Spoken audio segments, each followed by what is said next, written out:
चलिए, तो हम लोगों ने हिमालय पर्वत श्रृंखला कंप्लीट कर लिया था, और हिमालय के बाद यहाँ पर जो नॉर्थ ईस्ट की जो भी पहाड़ी है उसको भी हम लोगों ने देख लिया है। अब हमको यहाँ पर जो प्रायद्वीपीय भारत है, ये वाला जो भाग है हमारा, जो प्रायद्वीपीय भारत का जो पठार है उसको देखना है। यहाँ पर जितने भी पहाड़ी वगैरह है वो सबको यहाँ पर हमको बनाते हुए जाना है और अच्छे से इसको समझना है। देखो, तो फिलहाल इसको तो मैं बाद में आपको बताऊंगा, एक रिवीजन के तौर पे दिखाऊंगा, लेकिन यहाँ पर आपको मैं सबको बना करके ही बताते जा रहा हूँ, क्योंकि वहाँ पर थोड़ा बहुत करेक्शन भी करना पड़ेगा। तो यहाँ पर उसको क्या करेंगे, अपन ड्रॉ करते हुए जाएंगे। तो ऐसा वाला एक ब्लैंक मैप आप निकाल लीजिएगा, इस प्रकार से कोरा रहे, मतलब कि इसमें राज्यों वगैरह का नाम ना लिखा रहे, सिंपल इस प्रकार से रहे ब्लैंक मैप। इसको निकाल के रखिएगा, और इसके बाद यहाँ पर जो भी पहाड़ी मैं बनाने जा रहा हूँ वो सब पहाड़ी आपको बनाते हुए जाना है। देखिए, तो सबसे पहले तो आपको ध्यान देना है कि यहाँ पर जो पहाड़ी हम लोग देखते हैं ये वाले हिस्से में कुछ इस प्रकार से यहाँ पर है, ये अरावली पर्वत है। इस प्रकार से, मतलब ये दिल्ली, देखो यहाँ पर ये दिल्ली है ना, ये छोटा सा पॉइंट यहाँ पर दिख रहा है ना, वो दिल्ली है। तो ये दिल्ली से लेकर के इस प्रकार से यहाँ पर ये जो पहाड़ी जो फैला हुआ है इसको बोलते हैं अरावली पर्वत। ठीक है, ये अरावली पर्वत है, यहाँ पर गुजरात तक है, दिल्ली से लेकर के गुजरात तक। ठीक है, दिल्ली से लेकर के यहाँ पर गुजरात तक, ये वाला जो क्षेत्र है गुजरात में एक पालनपुर नाम का जगह है, लेकिन जगह का नाम आपको याद नहीं रखना है, बस सिंपल बता रहा हूँ। तो ये गुजरात में, ये पालनपुर से लेकर के दिल्ली तक, दिल्ली में एक रायसीना की पहाड़ी है, तो पालनपुर से लेकर के दिल्ली के जो रायसीना की पहाड़ी है वहाँ तक ये जो अरावली पर्वत है वो फैला हुआ है। ठीक है, अभी नाम लिखते जाएंगे, फिलहाल अभी इसको रहने दो ऐसे ही। तो अरावली पर्वत कुछ इस प्रकार से यहाँ पर फैला हुआ है। और इसके बाद यहाँ पर विंध्याचल पर्वत, देखो विंध्याचल पर्वत कुछ यहाँ पर, ये गुजरात से शुरू होता है और इस प्रकार से एमपी में ये आगे बढ़ते हुए ये कुछ यहाँ तक है। ठीक है, ये विंध्याचल पर्वत है। फिर यही विंध्याचल पर्वत का एक कुछ हिस्सा यहाँ पर हमारे छत्तीसगढ़ में कैमूर पर्वत के नाम से हमको देखने को मिलता है। फिर और ये आगे बढ़ने के बाद यहाँ पर राजमहल की पहाड़ी के नाम से यहाँ पर पूरा यहाँ तक बिहार तक को टच कर देता है। ठीक है, राजमहल की पहाड़ी, ठीक ऐसा कुछ है।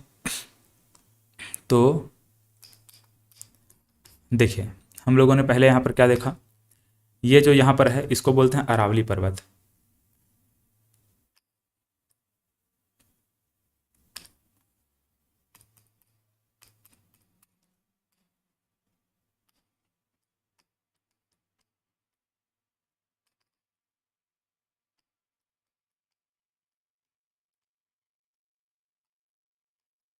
ठीक है, ये अरावली पर्वत है,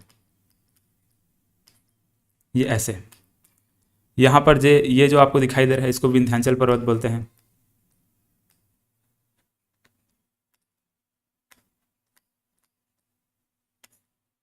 ठीक है, विंध्याचल पर्वत है। यहाँ पर ये जो दिखाई दे रहा है ये कैमूर पर्वत है, और ध्यान देना जो कैमूर पर्वत है, ये कैमूर पर्वत विंध्याचल पर्वत का ही विस्तार है ना, विंध्याचल पर्वत ही आगे बढ़ करके यहाँ पर कैमूर पर्वत बना है। ठीक है, मतलब ये पूरा इस प्रकार से यहाँ से ले यहाँ तक इस प्रकार से बढ़ा है। और ये जो राजमहल की पहाड़ी है ये भी क्या है, विंध्याचल पर्वत का ही विस्तार है, इसको भी ध्यान में रखना है। कैमूर पर्वत हमारे छत्तीसगढ़ में है ना, ध्यान देना है। यहाँ पर जो कोरिया वाला क्षेत्र है ना, कोरिया हो गया, एमसीबी हो गया, सॉरी आपका जो भरतपुर मनेन्द्रगढ़ चिरमिरी है वो एमसीबी। तो इस प्रकार से जो कोरिया है, भरतपुर मनेन्द्रगढ़ चिरमिरी, ये वाले क्षेत्र में कैमूर पर्वत फैला हुआ है। और यहाँ पर राजमहल की पहाड़ी है। ठीक है, राजमहल की पहाड़ी खास करके झारखंड में फैला हुआ, इस प्रकार से झारखंड में राजमहल की पहाड़ी, राजमहल की पहाड़ी। ठीक है, तो इस प्रकार से विंध्याचल पर्वत का विस्तार है यहाँ पर गुजरात में, ये वाला क्षेत्र। अब ये इसका भी जगह का नाम आपको याद नहीं रखना है, जोबट, जोबट बोलता है उसको, जोबट पहाड़ नाम का एक जगह है।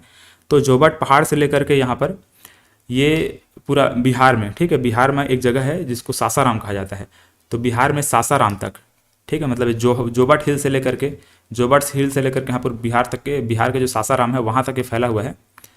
तो फिलहाल जगह को एक बार सुन करके आप निकाल दो, उसको ज़्यादा दिमाग में रखने की जरूरत नहीं है, या फिर उसको नोट्स वगैरह बनाने की जरूरत नहीं है, वहाँ से एग्जाम में कभी क्वेश्चन नहीं पूछा जाता। चलो, तो इस प्रकार से ये हुआ। अब इसके बाद इसी की जस्ट नीचे यहाँ पर सतपुड़ा पर्वत है। ठीक है, यहाँ पर इस प्रकार से सतपुड़ा पर्वत श्रृंखला है, इसको यहाँ बनाओ थोड़ा ऐसे, सतपुड़ा पर्वत है।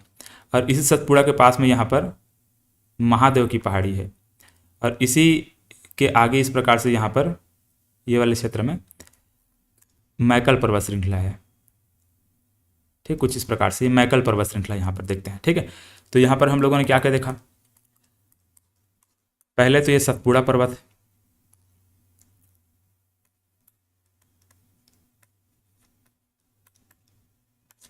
ठीक है, सतपुड़ा पर्वत है, ये महादेव की पहाड़ी है,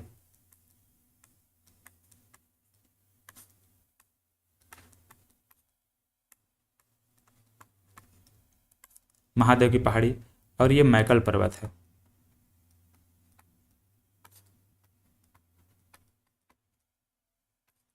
ठीक है, ये मैकल पर्वत है।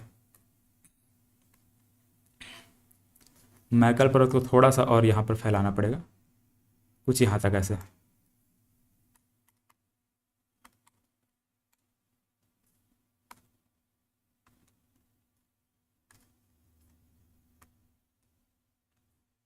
ऐसे, ठीक है, तो ये मैकल पर्वत है।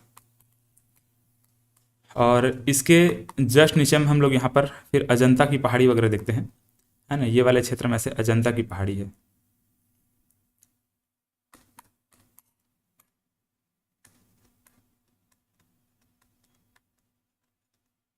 ठीक है, महाराष्ट्र में अजंता की पहाड़ी है, और छोटी छोटी और पहाड़ियाँ हैं, तो इसको अपन बाद में और देख लेंगे।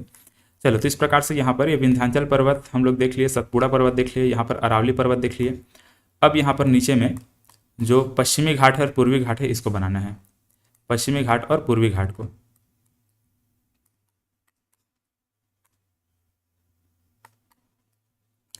देखो, तो यहाँ पर ये वाले हिस्से से, ठीक है, यहाँ पर हम लोग एक नदी देखने वाले हैं, ताप्ती नदी देखेंगे। ताप्ती नदी इस प्रकार से यहाँ पर बहती है। तो ये ताप्ती नदी की मुहाना से लेकर के, ठीक है, ताप्ती नदी की मुहाना से लेकर के इस प्रकार से ये नीचे की ओर इस प्रकार से एक पहाड़ी आया हुआ है, इसको बोलते हैं वेस्टर्न घाट, या फिर इसको पश्चिमी घाट बोलते हैं। ठीक है, इसको पश्चिमी घाट बोला जाता है। तो इस प्रकार से एक पहाड़ी है जो कि पश्चिमी घाट है। इसके बाद यहाँ पर उड़ीसा साइड में एक पहाड़ी, मतलब उड़ीसा से होते हुए इस प्रकार से, उड़ीसा के कुछ क्षेत्र से होते हुए ये ऐसे एक पहाड़ी नीचे की ओर इस प्रकार से इधर आती है, ऐसे यहाँ तक। ठीक है, फिर यहाँ बीच में थोड़ा सा गैप छोड़ने के बाद फिर यहाँ पर आगे बढ़ती है इस प्रकार से, ये वाले हिस्से में कुछ ऐसे, फिर बीच में छोटे छोटे इस प्रकार से गैप बीच बीच में छूटा हुआ है। मतलब ये कंटिन्यूस नहीं है, डिसकंटिन्यूस है ये। जैसे कि हम लोग इधर इसको बनाए हैं ना, मतलब पश्चिमी घाट को हम कंटिन्यूस बनाए हैं, और यहाँ पर कंटिन्यूस नहीं है, डिसकंटिन्यूस है, बीच बीच में टूटा फूटा है ये। तो ऐसे आ करके ये वाले हिस्से में आकर के जो पहाड़ी है यहाँ पर मिल जाती है। मतलब ये वाले हिस्से में आने के बाद यहाँ पर ये जो इधर का जो पश्चिमी घाट है, ठीक है, ये जो पश्चिमी घाट है, इस पश्चिमी घाट से पूर्वी घाट आकर के मिल जाती है। तो पश्चिमी घाट और पूर्वी घाट दोनों इस प्रकार से एक पॉइंट पर आकर के मिल जाते हैं। तो ये वाला जो हिस्सा इधर जो बनाया है, इसको हम बोलते हैं पूर्वी घाट।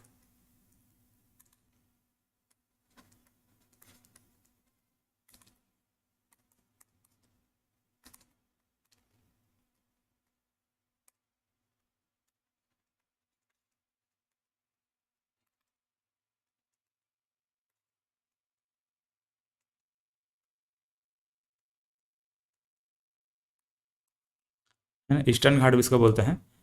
ठीक है, ईस्टर्न घाट ये, और इधर ये वेस्टर्न घाट, इधर पश्चिमी घाट है।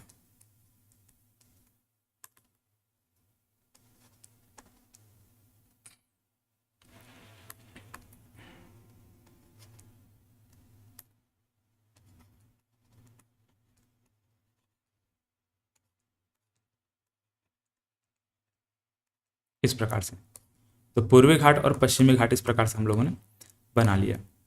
अब देखो यहाँ पर ये पूर्वी घाट और पश्चिमी घाट के बाद यहाँ पर ये जब पूर्वी घाट और पश्चिमी घाट जहाँ पर आकर के एक दूसरे से मिल रहे हैं, ठीक है, जहाँ पर आकर के एक दूसरे से यहाँ पर ये जो मिलते हैं, इस वाले पॉइंट को आपको याद रखना होगा। ठीक है, ये वाला जो पॉइंट है, मतलब ये वाला जो आपस में आकर जहाँ पर मिलता है, यहाँ पर एक पहाड़ी बनता है इस प्रकार से। इसको नीलगिरी की पहाड़ी के नाम से जाना जाता है। ठीक है, आप लोग सुने भी होंगे नीलगिरी की पहाड़ी बहुत बार। तो ये वाला जो पॉइंट हमको देखने को मिलता है यहाँ पर, इसको बोलते हैं नीलगिरी की पहाड़ी। और जो नीलगिरी की पहाड़ी है वो तीनों में फैला हुआ है, तीनों राज्य में फैला हुआ है, केरल, कर्नाटक और तमिलनाडु, तीनों राज्यों में यहाँ पर नीलगिरी की पहाड़ी फैला हुआ है। इसके बाद और थोड़ा सा नीचे आएंगे तो यहाँ पर फिर हमको एक पहाड़ी देखने को मिलता है, इसको अन्नामलाई की पहाड़ी बोलते हैं, ये वाला पॉइंट को अन्नामलाई की पहाड़ी। फिर इसके बाद और थोड़ा नीचे आएंगे तो यहाँ पर हमको कार्डमम हिल देखने को मिलता है, या फिर इलायची की पहाड़ी इसको कहते हैं। ठीक है, कार्डमम हिल या फिर इलायची की पहाड़ी। चलो, तो 3 प्रकार से पहाड़ी हम लोगों ने यहाँ पर बनाया। अब इसको ध्यान से देखेंगे तो ये जो नीलगिरी की पहाड़ी है वो 3 राज्य में फैला हुआ है।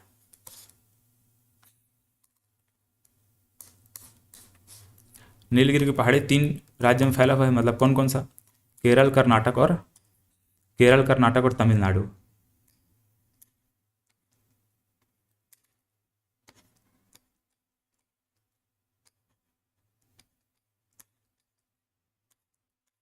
ये नीलगिरी की पहाड़ी है इस प्रकार से। ठीक है, यहाँ पर जो नीचे में है ये अन्नामलाई की पहाड़ी है। ये वाले जो पहाड़ी हो क्या है? अन्नामलाई की पहाड़ी है।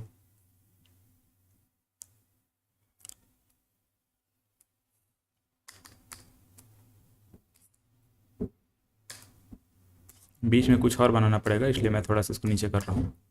ये अन्नामलाई की पहाड़ी है।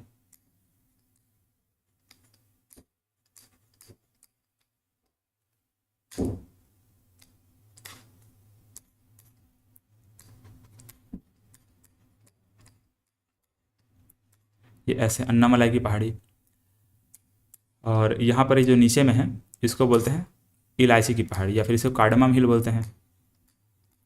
इलायची की पहाड़ी या फिर कार्डमम हिल।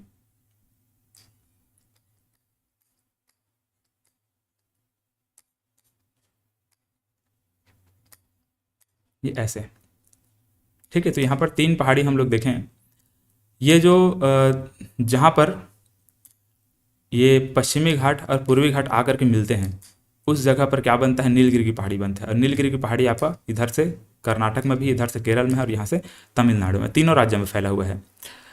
अब देखो, इन पहाड़ियों में कुछ कुछ इनकी ऊंची ऊंची चोटियाँ हैं, है ना, कुछ कुछ इन पहाड़ियों की ऊंची ऊंची चोटियाँ हैं। लेकिन फिलहाल अभी इतना याद रखो, इनकी जो ऊंची ऊंची चोटियाँ हैं इसको हमको क्या करना पड़ेगा? याद रखना पड़ेगा। लेकिन हम शुरू ऊपर से बनाते हुए आएंगे। ठीक है, ये जो जैसे कि अरावली पर्वत के सबसे ऊंची चोटी कौन सी है? इस प्रकार से जितने भी जो पहाड़ी हैं उनकी ऊंची ऊंची जो चोटियाँ हैं उनको हमको बनाते हुए आना है ऊपर से। देखो, तो अरावली जो पर्वत है, इस अरावली पर्वत में इस प्रकार से एक पहाड़ी हमको देखने को मिलता है। ये अरावली पर्वत श्रृंखला है और इस अरावली पर्वत श्रृंखला में इस प्रकार से एक लंबा सा माउंटेन रेंज हमको देखने को मिलता है। सर यहाँ पर मतलब अरावली पर्वत श्रृंखला में इस प्रकार से लंबा सा माउंटेन रेंज है, लेकिन इसके बीच में यहाँ पर एक हमको माउंटेन पीक देखने को मिलता है इस प्रकार से। मतलब इस अरावली पर्वत की सबसे ऊंची चोटी यहाँ पर हमको देखने को मिलता है और ये सबसे ऊंची चोटी जो है इसका नाम है गुरु शिखर। इसको बोलते हैं गुरु शिखर।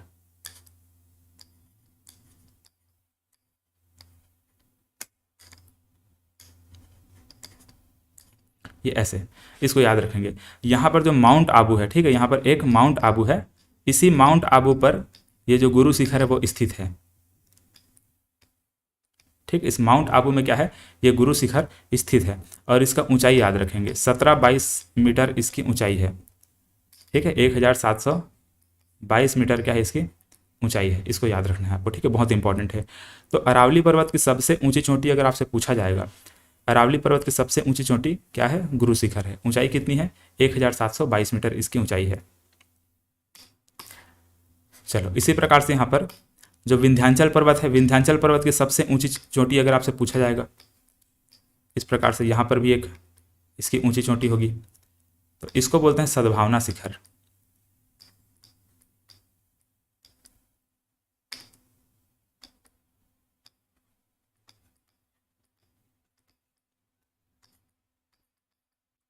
सद्भावना शिखर। ठीक है, और सद्भावना शिखर की ऊंचाई आपको याद रखना पड़ेगा 752 मीटर। इस प्रकार से इसी सद्भावना शिखर को गुडविल पीक के नाम से भी जानते हैं। ठीक, गुडविल पीक के नाम से इसको जाना जाता है, गुडविल पीक। ठीक है, तो इस प्रकार से ये हुआ। और विंध्याचल पर्वत के भी हम लोग ऊंची चोटी इस प्रकार से देख लिए। अब यहाँ पर ये सतपुड़ा पर्वत है, सतपुड़ा पर्वत की ऊंची चोटी देखेंगे। देखो, सतपुड़ा पर्वत यहाँ से लेकर यहाँ तक है, फिर यहाँ पर है, फिर यहाँ पर है। मतलब सतपुड़ा पर्वत का ही भी जो विस्तार है, सतपुड़ा पर्वत का ही जो विस्तार है हमारे छत्तीसगढ़ में मैकल पर्वत के रूप में इस प्रकार से हमको देखने को मिलता है। ठीक है, मैकल पर्वत तक इस प्रकार से ऐसा कुछ है। इसके अलावा भी अगर जैसे हम बात करेंगे तो छत्तीसगढ़ में जो रामगढ़ की पहाड़ी देखते हैं, ठीक है, सरगुजा जिले में, वो भी सतपुड़ा पर्वत के ही विस्तार के अंतर्गत आता है। ठीक है, आगे हम लोग पढ़ेंगे, जब मैं छत्तीसगढ़ पढ़ाता हूँ तो वहाँ पर मैं सब बताता हूँ कि इस प्रकार से ऐसा ऐसा उसका विस्तार है। ठीक है, कैमूर पर्वत जो है ये विंध्याचल पर्वत का विस्तार है। ठीक है, यहाँ पर जो मैकल पर्वत है वो सतपुड़ा पर्वत का विस्तार है। महादेव की पहाड़ी है वो भी सतपुड़ा पर्वत का विस्तार है। तो इस प्रकार से मैं इनको अच्छे से मैं डिटेल में बताता हूँ। फिलहाल अभी छत्तीसगढ़ पढ़ेंगे जब तब उसके बारे में बात करेंगे। यहाँ पर बस अभी याद रखेंगे सतपुड़ा पर्वत का ही विस्तार क्या है, यहाँ पर महादेव की पहाड़ी है। और इसी महादेव की पहाड़ी में इस प्रकार से महादेव की पहाड़ी की एक ऊंची चोटी है। ठीक है, एमपी वाले क्षेत्र में आता है।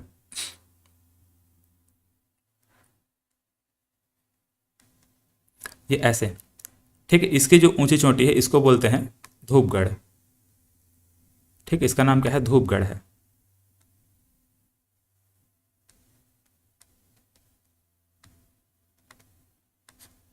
ऐसे धूपगढ़।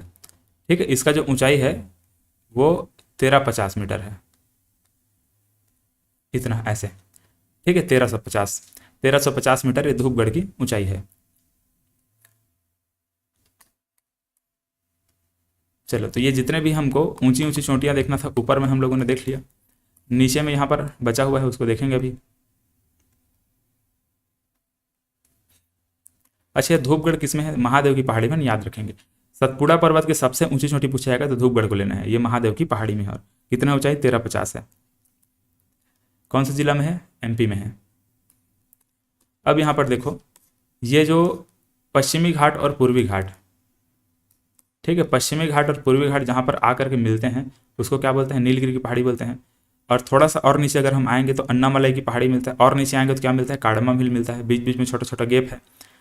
तो यहाँ पर जो पहाड़ी हमको देखने को मिलता है इस नीलगिरी की पहाड़ी। ठीक, अगर आपसे मैं पूछूं कि नीलगिरी की पहाड़ी की सबसे ऊंची चोटी का नाम बताओ, ऐसे नीलगिरी की पहाड़ी की सबसे ऊंची चोटी का नाम बताओ।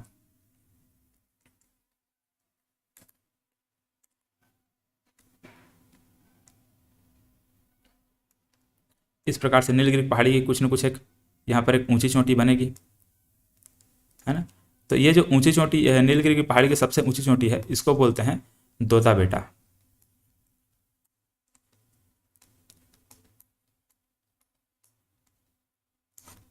ऐसे। ठीक है, दोदा बेटा बोलते हैं इसको, क्या बोलते हैं, दोदा बेटा बोलते हैं। ठीक है, और याद रखेंगे ये दक्षिण भारत की, ठीक है, दक्षिण भारत या फिर पेनिनसुला प्लेटू की दूसरी ऊंची चोटी है। ठीक है, ये क्या है, दोदा बेटा दक्षिण भारत या फिर पेनिनसुला प्लेटू की दूसरी ऊंची चोटी है। ठीक है, अब पहली ऊंची चोटी यहाँ पर देखेंगे नीलगिरी की पहाड़ी में है। इसका जो ऊंचाई है वो है 26-37 मीटर। और ये कहाँ है, ये तमिलनाडु में है। ठीक है, तमिलनाडु में है। दक्षिण भारत की दूसरी ऊंची चोटी इसको बोलेंगे। ठीक है, सेकंड हाईएस्ट पीक है दक्षिण भारत की। या फिर प्रायद्वीपीय भारत की दूसरी ऊंची चोटी, ऐसा आप लिख सकते हो।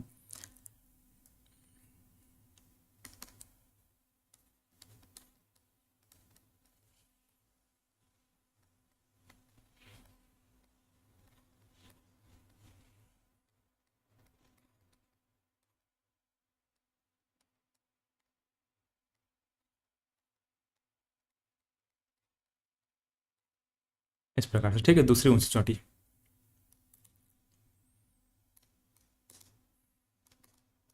अब इसके बाद देखो यहाँ पर अन्नामलाई की पहाड़ी है। इस अन्नामलाई की पहाड़ी में यहाँ पर इस प्रकार से ये केरल राज्य में आएगा। ठीक है, इस प्रकार से केरल में आएगा। ये वो कहाँ पर था, ये कहाँ पर था दोदा बेटा, तमिलनाडु में था। और ये कहाँ जाएगा, केरल में जाएगा ये। तो इस अन्नामलाई की पहाड़ी में इस प्रकार से केरल राज्य में एक अनाईमुड़ी नाम का एक पर्वत है।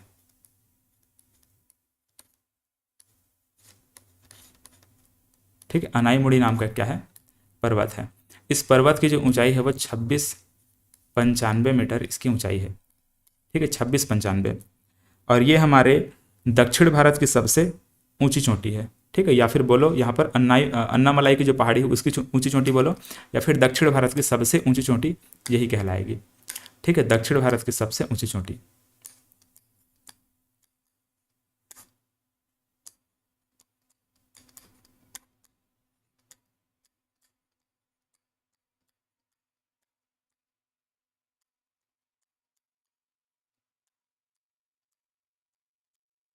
ठीक है, highest peak of peninsula India या फिर साउथ इंडिया।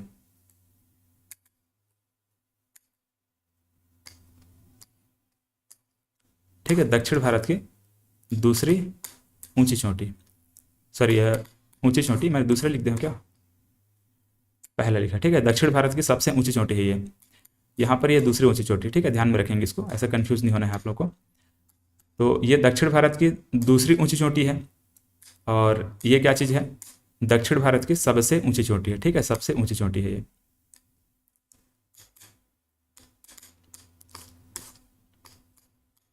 चलो, तो इस प्रकार से अनाईमुड़ी के बारे में हम लोग देख लिए। अब यहाँ पर देखो, इतना तो हो गया। अब इसके बाद देखो ऊपर में यहाँ पर ये जो पहाड़ी हैं इनको और थोड़ा डिटेल में समझो। अब यहाँ पर ये जो धूपगढ़ है, ये धूपगढ़ है, यहाँ पर मैकल पर्वत है।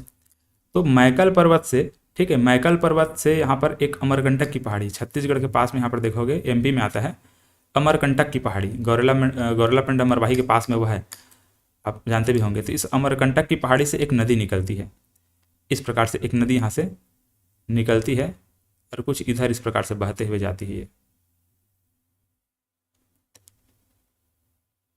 ऐसे, और जा करके यहाँ पर खंभात की खाड़ी में गिर जाती है।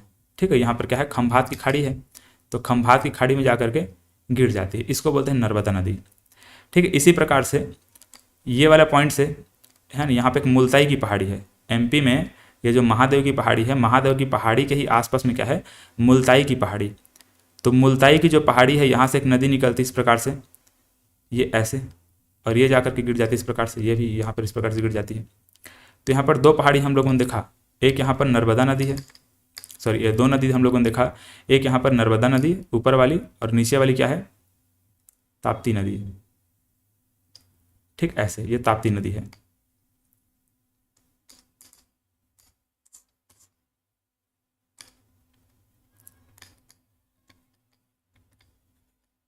ताप्ती है और ये नर्मदा है। ठीक है, दो नदियां हम लोगों ने देखा। तो ये जो ताप्ती नदी है कहाँ से निकली है, ताप्ती नदी मैंने बोला कि मुल्ताई की पहाड़ी, ठीक, एमपी में एक मुल्ताई की पहाड़ी, इस प्रकार से वहाँ पर लिख लेंगे आप लोग। और यहाँ पर एमपी में यहाँ पर अमरकंटक की पहाड़ी है, मध्य प्रदेश में अमरकंटक की पहाड़ी वहाँ से निकलती है। तो अमरकंटक की पहाड़ी से यहाँ पर नर्मदा नदी निकली है, और यहाँ पर जो महादेव की पहाड़ी में ये क्या चीज़ है, मुल्ताई की पहाड़ी है, एम मतलब कि मुल्ताई की पहाड़ी है। तो उस मुल्ताई की पहाड़ी से यहाँ पर ताप्ती नदी निकली है, और ताप्ती नदी को ध्यान से देखोगे तो ये अजंता और सतपुड़ा के बीच में बह रही है, और नर्मदा नदी को ध्यान से देखोगे तो ये विंध्याचल और सतपुड़ा के बीच में बहते हुए जा रही है। ठीक है, तो इस प्रकार से इसको याद रखना है कि अजंता और सतपुड़ा के बीच में ताप्ती नदी है, और विंध्याचल और सतपुड़ा के बीच में क्या है, नर्मदा नदी है।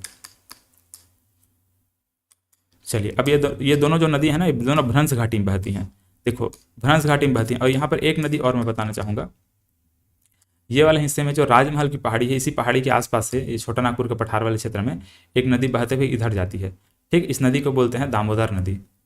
और इधर जो हम लोग देखेंगे एक हुगली नदी आती है, इस हुगली नदी में जाकर के मिल जाती है, ऐसे हुगली नदी है, हुगली। तो इस हुगली नदी में जाकर के दामोदर नदी मिलती है। ठीक है, दामोदर नदी है। तो ये दामोदर नदी, इधर से ये ताप्ती नदी, और यहाँ से नर्मदा नदी है ना, ताप्ती नर्मदा, और यहाँ पर दामोदर नदी। ये तीन नदियाँ ऐसे हैं जो कि तीनों भ्रंश घाटी में बहती हैं। ठीक है, रिफ्ट वैली में बहती हैं। अगर आपसे पूछा जाएगा ना कि वो कौन कौन सी नदियाँ हैं जो कि रिफ्ट वैली में बहती हैं, रिफ्ट वैली है ना, मतलब कि भ्रंश घाटी।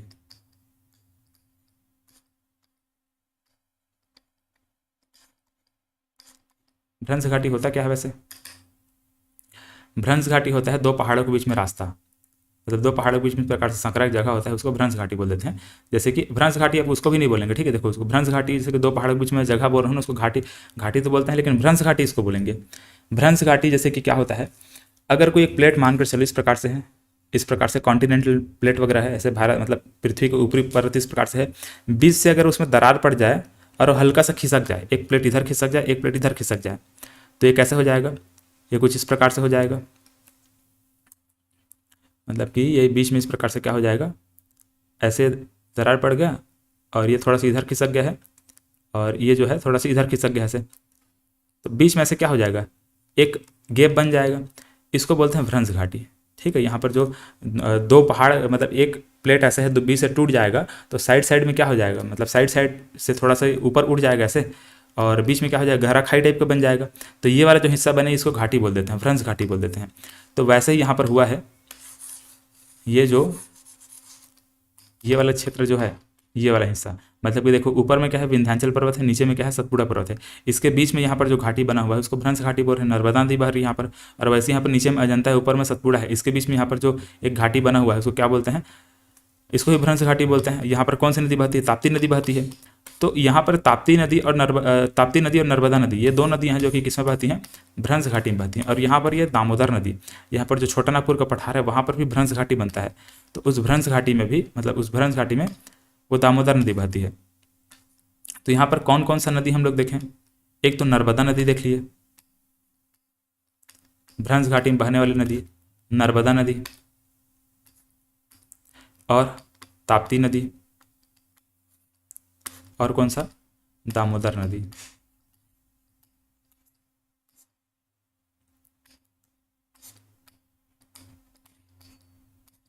ये ऐसे, ठीक है। भ्रंश घाटी में बहने वाली कौन कौन सी नदियां हैं, तो 3 नदियां हैं, याद रखेंगे। ठीक है, भारत में 3 नदी हैं जो कि भ्रंश घाटी में बहती हैं। चलो अब इसके बाद देखो आगे,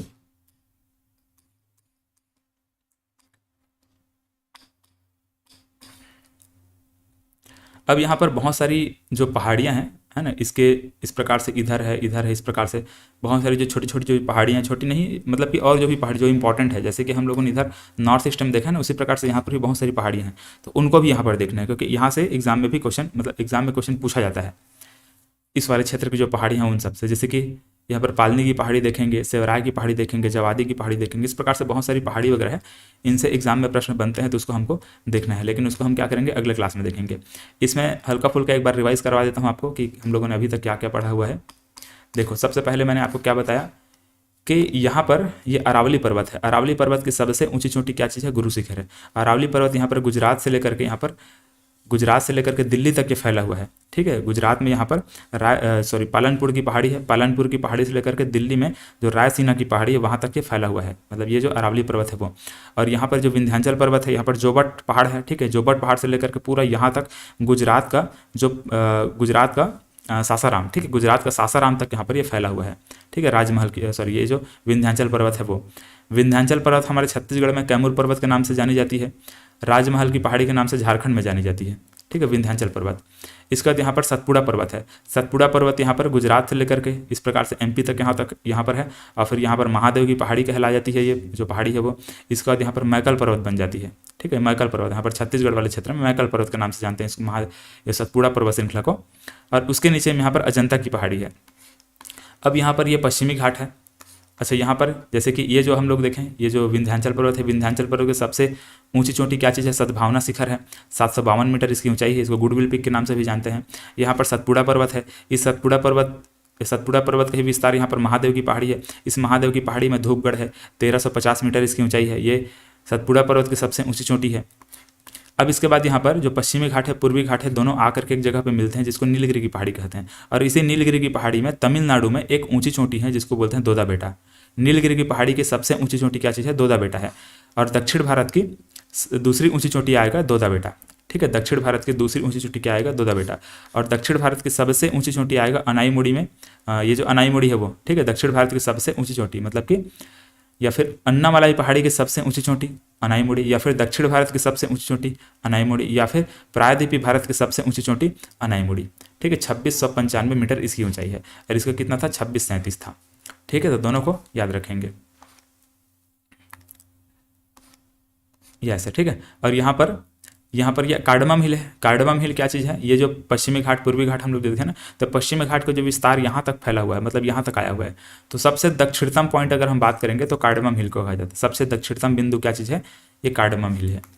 चलो, तो इस प्रकार से हम लोगों ने इसको देखा। अब अगले क्लास में, मतलब एक क्लास इसका और लगेगा जिसमें मैं यहाँ पर जो भी पहाड़ियाँ हैं, बहुत सारी जो पहाड़ियाँ हैं उनको नाम हम लोग देखेंगे, और बीच बीच में छोटी छोटी जो फैक्चुअल चीज़ें हैं उनके बारे में और हम लोग बात करेंगे। ठीक है, कुछ यहाँ पर दर्रा भी है, उनके बारे में बात करेंगे। तो इन सब चीज़ों को अगले क्लास में हम लोग कवर करेंगे। धन्यवाद।